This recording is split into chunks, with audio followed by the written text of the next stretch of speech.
አርግዤልሃለሁ። ምን? ያንተን ያብራክ ክፋይ በቅፍ ውስጥ ለማስገባት ነበር ምኞቴ። በስተመጨረሻም ተሳክቶልኛል። አመሰግናለሁ።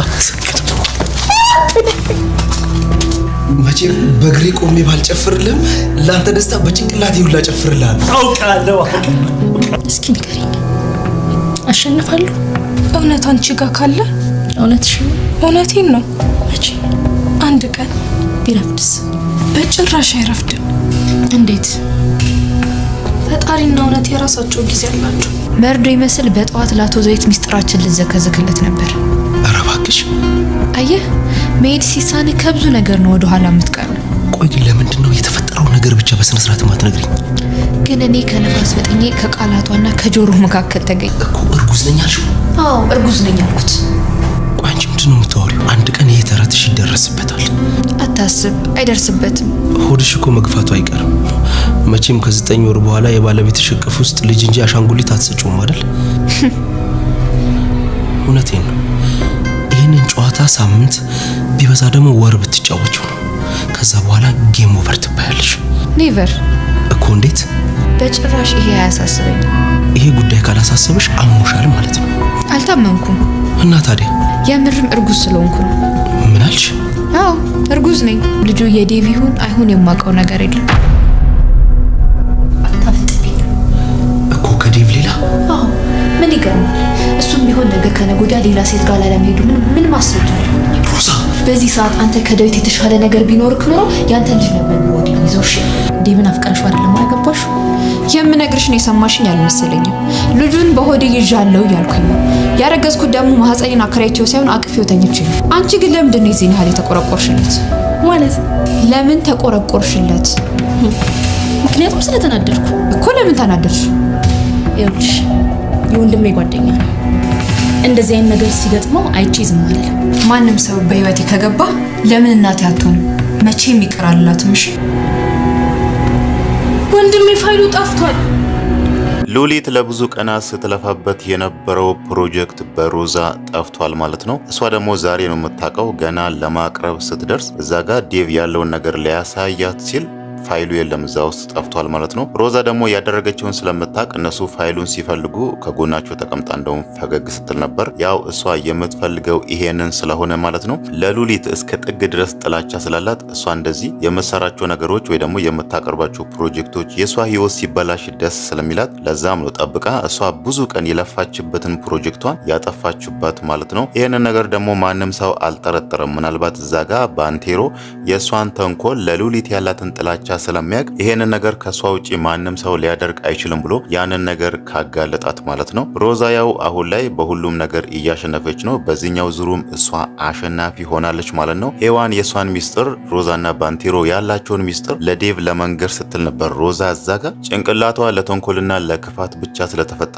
ቶሎ ብላ ያንን ነገር እርግዝና የሚለውን ነገር ቶሎ ብላ እዛው ጋር ፈጥራ ለዴቭ የነገረችው ማለት ነው። እውነትም ከዚህ በፊት እሷ እንደምትለው እዛ ጋር ለባንቴሮ እንደነገረችው እርጉዝ ብትሆን ኖሮ ይሄንን ነገር ቀደም ብላ ነበር ለዴቭ የምትናገረው። አሁን ግን ይሄንን ነገር ተናግራ ዴቭ ደስ ብሎት እግሯ ስር ወድቆ እዛ ጋር ሆዷን እየነካካ በጣም ደስተኛ መሆኑን ስታይ ይሄንን ነገር እኮ በፊት ነበር ማድረግ የነበረብኝ ብላ እንደዚህ አይነት ውሸት በፊት መፍጠር እንደነበረባት ለባንቴሮ ነግራ ወዲያው ደግሞ መለስ ብላ ባንቴሮ መጀመሪያ ላይ እርግዝና የሚለው ነገር ውሸት መስሎት ነበር፣ ግን ደግሞ እሷ እዛ ጋር መለስ ብላ ባንቴሮ ራሱ ሸውደዋለች ማለት ነው። እርግዝናው እኮ እውነት ነው፣ ግን ደግሞ ከዴቭ ይሁን ከሌላ ሰው ይሁን ምንም የማውቀው ነገር የለም ብላለች ማለት ነው። ያ ማለት ደግሞ ከዴቭ ውጪ ከባንቴሮ ውጪ ደግሞ ሌላ ሰውም አለ፣ ሌላ ሰው ጋርም ትሄዳለች ማለት ነው። እዚህ ጋር ግን በዛ ልክ ደፋር ሆና ምንም ነገር ሳይመስላት ነው ለባንቴሮ የነገረችውና በዚህ ሰዓት እኮ አንተም ከዴቭ በላይ የተሻለ ነገር ቢኖርህ ኖሮ ካንተ ነበር የማረግዘው ብላ በሁሉም ነገር ካሁን በኋላ ባንቴሮ ምንም ነገር ማድረግ እንደማይችልና ከተቀመጠበት ወንበር ራሱ መነሳት እንደማይችል እየነገረችው ነው ማለት ነው። ከዚህ በኋላ ያው ዴቭ ይሄ የእርግዝናው ነገር ውሸት መሆኑን እስከሚያውቅበት ቀን ድረስ እዚህ ጋር ሮዛ ያለችውን ነገር ሁሉ እንደሚቀበላት ግልጽ ነው ማለት ነው። እዛ ቤታውን ባንቴሮም ወይ ደግሞ ሄዋንም ሮዛ ላይ የሆነ ነገር አይቶ ቢቆጧት ራሱ ዴቭ ደግሞ እዚህ ጋር ልጄን በሆዷ ይዛለች የሚለው ነገር ስለሚያስብ በሁሉም ነገር ላይ እሷ ላይ እንደሚደረብ ግልጽ ነው ማለት ነው። እዚህ ጋር አሁን የሉሊትን ፋይል ራሱ ያጠፋችው ሮዛ ነች ብሎ እዛ ጋር ባንቴሮ ራሱ አይቶ ቢነግረው ዴቭ እዚህ ጋር ይሄንን ነገር አይቀበለውም ማለት ነው። በምንም ምክንያት ሮዛ እዚህ ጋር እንድትከፋና በምንም ነገር ደግሞ እሷ ጥፋተኛ እንድትባል ካሁን በኋላ ላይፈልግ ይችላል ማለት ነው። እሱ ያው እሷን ሳይሆን ለልጁ ነው ጥንቃቄ የሚያደርገው። አሁን አታበሳጩብኝ እንደዚህ አትበሏት ብሎ ለእሷ ጥንቃቄ ያደርግላታል። እሷ ግን በዚህ ነገር በጣም ደስተኛ የሆነች ይመስላል ማለት ነው። ያው ከዚህ በኋላ ዴቭን እንደፈለገችው ታዘዋለች፣ ገንዘብም እንደፈለገች ትቀበለዋለች ማለት ነው። ዴቭን አይተዋለች እዛ ጋር ለልጅ ምን ያህል እንደሚጓጓና ይሄን ነገር ሲሰማ ደግሞ ምን ያህል ደስተኛ እንደሆነ አይታለች ማለት ነው። ይሄ ነገር ደግሞ ያላስደስተው ሄዋንን ነበር። ሄዋን ያው ተስፋ ነበራት ከዴቭ ጋር ወደፊት ወደ ፍቅራችን እንመለሳለን የሚል ነገር የሆነ ተስፋ ነበራት። ግን ደግሞ እዚህ ጋር ሮዛ እየሮጠች መታ ካንተ አርግዣለሁ ልጅህን በሆዴ ይዣለሁ ብላ ለዴቭ ስትነግረው ይሄ ነገር በጣም አስደንግጧታል። ግን ደግሞ ያልተዋጠላት አንድ ነገር አለ። ያረገሹ ከማን ነው ከዴቭ ነው ወይስ ከሌላ ሰው ብላ ስትነግራት ሮዛ ደግሞ ጥያቄ ፈጥሮባታል። ለምንድነው በዚህ ልክ ሄዋን ለዴቭ የተቆረቆረችውና ለምንድነው በዚህ ልክ የተናደደችው ብላ ያንን ነገር ስትጠይቃትም ሄዋን ደግሞ እዛ ጋር የሸወደቻት የወንድሜ ጓደኛ ስለሆነ እንደዚህ አይነት ነገር እሱ ላይ ሲደረግ አይቼ ማለፍ ስላልቻልኩ ነው ብላ ከዚህ በፊት ባንቴሮና ሮዛ ዩኒቨርሲቲ ባሉበት ጊዜ ያላቸውን የፍቅር ጊዜ አስታውሳን ነበር። ግን ሮዛ ደግሞ እሱ ያለፈ ታሪክ እንደሆነ ነው እዚህ ጋር ሄዋንን ለማሳመን የሞከረችው። ሄዋን ይሄ ነገር አልተዋጠላትም። በፊት ያው እነሱ ያላቸውን ፍቅር ያላቸው አብሮነትን ስለምታቅ በዚህ ልክ ደግሞ ተለያይተው ይሆናሉ የሚለው ነገር አልተዋጠላትም። እናም አንቺ እንደምትዩ ከባንቴሮ ጋር ያለው ነገር አብቅቶ ራሱ ከሱ ጋር ብትለያዩ እሱ ደግሞ ምን ሊያደርግ ነው እዚህ ቤት መጥቶ ከአንቺ ጋር እዚህ የሚኖረው የሚለው ነገር ጥያቄ ስላለባት ይሄንን ነገር ግን ሮዛ ልትነግራት አልፈለገችም።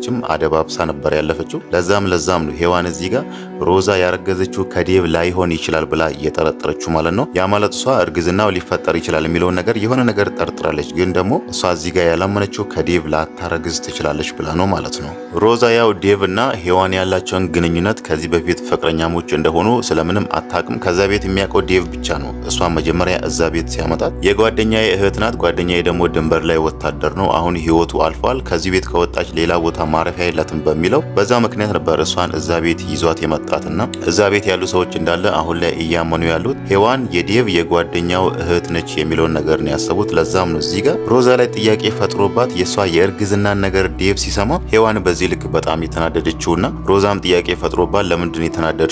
አንቺ ምንድን ነው የሚመለከትሽ? ለምን በዚህ ልክ ለሱ ተቆረቆርሽ ብላ ነግራት። እናም ደግሞ እንደማስጠንቀቂያ ልትነግራት የፈለገችው በእኔ ህይወት ፊት ለፊት ወይ ደግሞ በመንገዴ ላይ አንቺ አይደለሽም ማንም አይደለም እናቴ ራሱ ብትቆም መንገዴ ላይ ለቆሙት ተገቢውን ቅጣት እሰጣቸዋለሁ ብላ እያስፈራራቻት ያለችው ማለት ነው። እዚህ ጋር ያው ይሄንን የባንቴሮንና የኔም ፍቅር እኛ ያለንን ግንኙነት ለዴቭ ትናገራለች ብላ ስለፈራች ማለት ነው። ዴቭ ያው እዛ ቤት ባንቴሮን የሚያውቀው ሮዛ ወንድሜ ነው ብላ እዛ ቤት እንዳመጣች ነው እሱም በዛ ነው የሚያውቀውና ለዛም ነው አሁን ላይ እሱን እያገዘ ያለው። ባንቴሮ ብዙ ጊዜ ዴቭን ለመግደል ሽጉጥም 2 ጊዜ ተኩሶበት ነበር። እናም ደግሞ በጩቤ ራሱ ሊወጋው ነበር እሱን ለመግደል። ያንን ነገር ሁሉ ትቶ አልፎ የሚስቴ ወንድም ነው ስለዚህ በቃ እዚሁ ቁጭ ብሎ ይታከም የሚለውን ነገር አስቦ ነው አሁን ላይ ለሱ የተሻለ ሕክምና በማፈላለግ ያለው እንጂ እዚህ ጋር የሮዛ የቀድሞ ባል ነው የሚለውን ነገር ቢሰማ ዴቭ እዚህ ጋር ምን ሊወስን ወይ ደግሞ ምን ሊል እንደሚችል መገመት አይቻልም ማለት ነው። ግን ደግሞ አሁን ላይ እየሆነ ባለው ነገር በጣም ደስተኛ ሆኗል። አይኔም በአይኔ ላይ ነው አባት ልሆን ነው ልጅ ሊኖረኝ ነው የሚለው ነገር በጣም አስደስቶታል ማለት ነው። ግን ደግሞ ትንሽ ሮዛ የሆነ ነገር ጠርጥራለች። በተለይ ይሄንን የሉሊትን ፋይል ቁጭ ብሎ እንዴት እንደምታቀርቢ እንዴት እንደምታስተካኪ አሳይሻለሁ ብሎ ኮምፒውተሩን ሲነካካ እሷ እዛ ጋር ያሰበችው የጠበቀችው ሌላ ነገር አለ መሰል። አንተ ግን ደስተኛ የሆንክ አይመስልም በእርግዝና እኔ ከነገርኩ በኋላ ብለዋለች ማለት ነው። ያ ማለት ደግሞ የሆነ የፈራችው ነገር አለ እዚህ ጋር ዴቭ ይሄንን ነገር ውሸት እንደሆነ ቢያቅ ምን ያደርገኛል ወይ ደግሞ ምን ይለኛል የሚለው ነገር ስላስፈራት ማለት ነው። በእርግጥ ባንቴሮ ነግሯታል ይሄንን ነገር ይሄንን ውሸትሽን ልትቀጥይበት የምትሽው እኮ ለአንድ ሳምንት ወይ ደግሞ ለአንድ ወር ነው። ከዛ በኋላ እርግዝና መግፋቱ ስለማይቀር ያኔ አንቺ እርጉዝ አይደለሽም ምን ልትይ ነው መዋረድሽ አይቀርም ሲላት እሷ እዚህ ጋር ነው ባንቴሮን የሸወደችውና እኔ እኮ ያረገዝኩት የምሬ ነው ብላ ለሱ ያው የምትመልሰው መልስ ስላሌላት ነው። እዛ ጋር ከአንድ ወር በኋላ ምንድነው የምትሆኝ የሚለውን ነገር ከነገራት በኋላ እሷ እዚህ ጋር ለሱ የምትመልሰው መልስ ስላሌላት ነው እዚህ ጋር እኔ ያረገዝኩት እውነት ነው ብላ የሸወደችው። በእርግጥም ከአንድ ወር በኋላ ዴቭን ምን ብላ እንደምትሸውደው አይታወቅም ማለት ነው። ምናልባትም አይታወቅም ወይ እዛ ቤት ውስጥ ለራሷ ትወድቅና የመውደቄ ምክንያት ይሄ ሰው ነው ወይ ሉሊት ነች ወይ ደግሞ ሄዋን ነች ብላ አንዱ ሰው ላይ ታላክክና ከዛም በኋላ እርግዝናው ተቋረጠ ብላ በአንድ ሰው ልታሳብብና ያንን ሰው ደግሞ ከዴቭ ጋርም ልታጣላ ትችላለች። አንደኛ እርግዝና አርግዣለሁ ብላ የዋሸችው አለ። ያንን ነገር ለዴቭ ትክክለኛ መልስ ትመልሳለች። በዚህ ሰው ምክንያት ወድቄ እርግዝናው ተቋረጠ ትላለች። እናም ደግሞ ከዛ ቤት ውስጥ አምርራ የምትጠላው ሰው በአንደኝነት እንዲወጣልኝ እፈልጋለሁ የምትለውን ሰው ለእርግዝና የመቋረጥ ምክንያት እሱ ነው ብላ ያንን ሰው ላይ ጠቁማ ከዴቭ ጋር ጣልታው ከዛ ቤት እንዲወጡላት ልታደርግ ትችላለች ማለት ነው። ለምን ይሄ ጉዳይ መጋለጡ አይቀርም። ይሄ በዛው ተዋሽቶ ወይ ደግሞ እንደዛው ተደባብሶ የሚቀር ነገር ስላልሆነ ማለት ነው። እሷ የአሁኑን ደስታን ያሰበችው አሁን ዴቭ በእጇ መግባቱን በምትለው ነገር ሁሉ እሱ እሺ ማለቱንና እዛ ጋር ዴቭ ይሰማዋል ብላ የሷንና የባንቴሮ ነገር ያ ነገር ተደባብሶ መቅረቱን ብቻ ነው ያሰበችው እንጂ ከአንድ ወር ወይ ደግሞ እዛ ጋር ባንቴሮ እንዳላት ከሳምንታት በኋላ እርግዝና ያው የሆነ ምልክት ወይ ደግሞ ሆድ መግፋት ስለማይቀር ያኔ ዴቭ ጥያቄ ያነሳል። የታለ ታዲያ እውነት እርጉዝ ከሆንሽ ሆድሽ ለምንድን ነው የማይገፋው የሚለው ነገር ማንሳቱ ስለማይቀር ለዚህ ደግሞ ወደፊት ሮዛ በተንኮልና በክፋት ስለተካነች የሆነ ምክንያት ፈጥራ እዛ ጋር ዴቭን አሁንም ድጋሚ ልትሸውደው ትችላለች ማለት ነው። ሄዋን ደግሞ አሁን ላይ በሰማችው ነገር እዛ ጋር ሮዛ እርግዝና ምናምን በሚለው ነገር ትንሽ ተከፍታለችና አሁን ላይ ለማድረግ ያሰበችው ከዛ ቤት ለመውጣት ያሰበች ይመስላል። ያው ዴቭም የጠየቃት ለምንድን ነው ግን አሁን መምጣት ያስፈለገች? እኔና አንቺ እኮ አንድ ላይ ለመሆን አልታደልንም ብሏታል ማለት ነው። እሱም ያው የእርግዝናውን ነገር ከሰማ በኋላ ሄዋን ደግሞ አሁን ላይ እያለች ያለችው እውነትህን ነው፣ በቃ ከዚህ ቤት እሄዳለሁ፣ እኔም ሆቴል ሄጄ አርፋለሁ እያለች ነው። ግን ደግሞ ዴቭ ይሄ ነገር እንደማይሆንና እስከፈለገች ጊዜ እዚህ መቆየት እንዳለባት እየነገራት ነው ማለት ነው።